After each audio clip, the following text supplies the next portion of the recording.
How to cross progression in Rainbow Six Siege. Welcome back to the channel, and let's jump right into this video.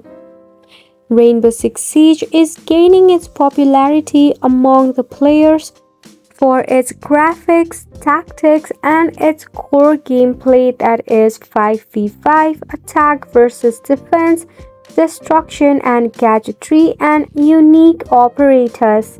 So let's find out if we can cross progress in Rainbow Six Siege or not.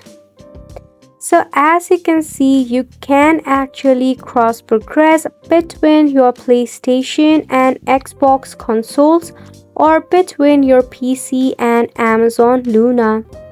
However, you will not be able to matchmake between PC and console platforms.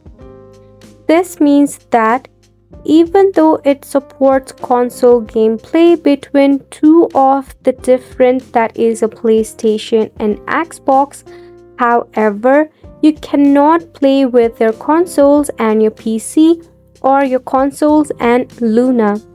So you can matchmake between consoles and PC and Luna, but not the other way around. We can hope that Ubisoft will come with an update where we'll be able to cross between our consoles and PC as well. And it's a wrap for the video as well. Thank you so much for tuning in.